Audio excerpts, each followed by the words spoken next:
अगर मोटी मोटी बात की जाए तो अपना सभी को पता है ये कि जिन बच्चों की मैथ्स बहुत बढ़िया होती है, एकदम शार्प, वो इंजीनियरिंग करे या मैथ्स सब्जेक्ट ऑप्ट करे तो ज़्यादा सही। तो आजकल जो है, जैसा अभी सर ने भी बोला कि छोटी क्लासों में है, जैसे पहले तो क्या होता था, छठी क्लास से ही कोटा में इंस्टीट्यूट में एडमिशन होने लग जाते, होते आज भी है, बट अपन लोग जैसे मानते अपन लोग 11th से अगर कोटा में एडमिशन ले तो जो छोटी क्लासेस पे जो अभी अपन यहाँ घर पे जब रहते हैं तो छठी, सातवीं, आठवीं, नवीं और 10वीं, अगर इनकी मैथ्स अगर आपकी बहुत शानदार है तो इंजीनियरिंग छोड़ो, कोई भी अगर आप कोई भी एग्जाम देते हो 10th बेसिस पे, कोई भी कंपटीशन एग्जाम 10th का या 12th बेसिस का, तो उसमें भी इसमें बहुत ज़्यादा हेल्प मिलती है। और जैसे कि जो एक एवरेज बच्चा होता है जो कोई भी कंपटीशन की तैयारी कर रहा होता है, उसका सबसे बड़ा जो डर या उसको मैं भूत कहूँ लड़कियों के लिए तो वो गणित का ही होता है, ठीक है। तो अगर शुरुआत से ही उस पर काम किया जाए, और ऐसा कुछ नहीं, आजकल सभी स्कूल में अच्छे अध्यापक होते हैं, छोटी क्लासों में भी, छठी में, सातवीं में और गाँवों में भी। और अगर आप लोगों का ऑफलाइन नहीं है तो आजकल ऑनलाइन यूट्यूब पे तो सारी चीज़ें फ्री में मिल जाती है आपको। कोई सी भी क्लास का कोई सा भी टॉपिक अगर आपको नहीं आ रहा है तो आप कुछ भी नहीं करना, टाइप भी नहीं करना, गूगल पे वॉइस मैसेज करो बस, या यूट्यूब पे वॉइस मैसेज करो, जो भी टॉपिक तुम्हें समझ में नहीं आ रहा है तुरंत आपको बढ़िया से बढ़िया टीचर के वहाँ वीडियो लेक्चर फ्री में मिल जाएंगे, कुछ भी पैसा नहीं लगेगा। तो अगर मैथ्स अपनी शुरुआत से ही अच्छी रहेगी, अगर 9-10 तक का बेस अपना बहुत बढ़िया है, तो अपन जाके 11वीं और 12वीं में तब जाके अपन जो एक शहर में कोई बच्चा पढ़ा है ना उसको कंप्लीट कर सकते हैं, अगर अपनी मैथ्स अच्छी है तो। क्योंकि अगर मैथ्स सही नहीं है ना तो फिर वहाँ जाके वो जो शहर में पढ़ा हुआ जो बच्चा आता है उसका शहरी एक्सपोजर बहुत बढ़िया होता है ना, तो अपने को कहीं ना कहीं उसके सामने लगता है यार मैं तो गाँव से आया हूँ, तो मैं तो कमजोर हूँ, मेरी परसेंटेज कैसे बनेगी या इसकी ज़्यादा परसेंट बनेगी, ऐसा लगता है।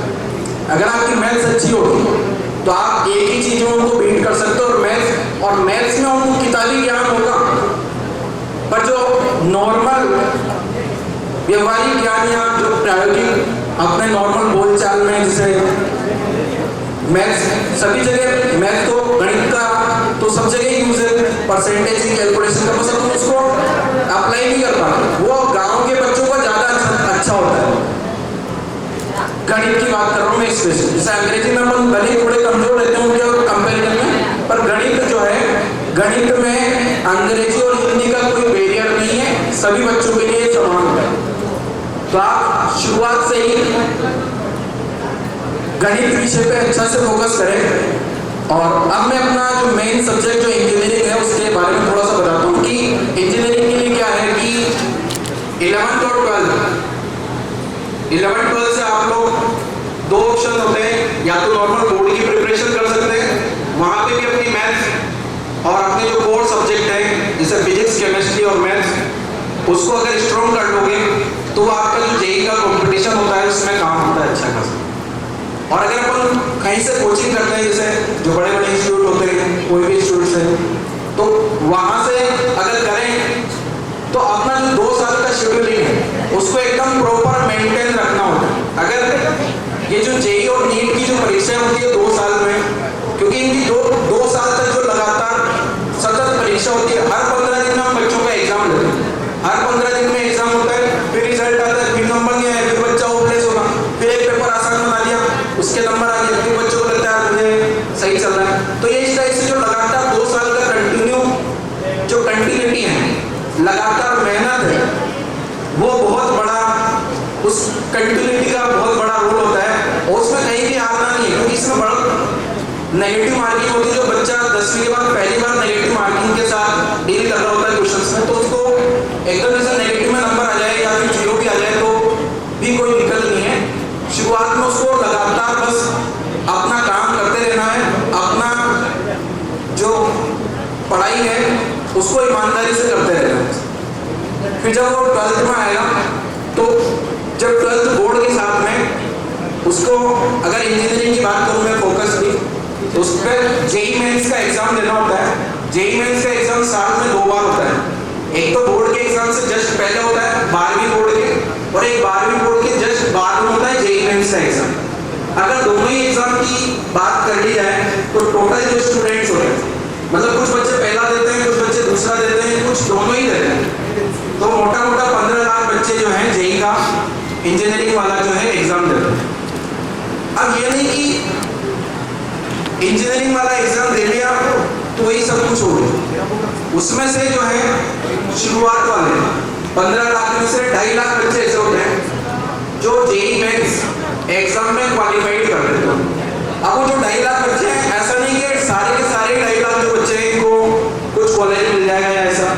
उन 2.5 लाख का फिर एक और एग्जाम होता है जेई एडवांस जिसको आजकल बोलते हैं, और उसके थ्रू बच्चे को आईआईटी में एडमिशन मिलता है। तो आईआईटी की जो सीटें होती हैं वो 2.5 लाख बच्चे जो है उनमें से भी लगभग अब मैं बता दूं आईआईटी के जो 2.5 लाख के बच्चे होते हैं, एक बार आईआईटी का एग्जाम देने के लिए भी क्राइटेरिया है। ऐसा नहीं कि हर कोई बच्चे उठ के अगर उसके पास मैथ्स है तो वो जेई एडवांस से एग्जाम दे सकता है, ऐसा नहीं है। आपको पहले जेई मेंस क्वालिफाई करना होगा, साथ में बोर्ड के 75% से ज्यादा होना चाहिए। 12वीं बोर्ड में 75% से ज्यादा होगा तो वो आईआईटी का या जेई एडवांस का एग्जाम दे सकते हैं। अब इस एग्जाम की जो स्थिति है, ये सबसे मतलब 12th लेवल का सबसे टफेस्ट एग्जाम इसको बोल सकते हैं। इसकी जो कट ऑफ होती है मात्र 10%, 15%। 100 में से अगर किसी बच्चे के 100 में से 25 नंबर भी आ जाए ना, 100 में से 25 नंबर बोर्ड में तो फेल हो जाता है, और जेई एडवांस में उसको 100 में से 25, 30, 35, 40 नंबर पे तो उसको बढ़िया आईआईटी मिल जाती है। तो इतना टफ कंपटीशन होता है, इतना कठिन क्वेश्चन इसके आते हैं।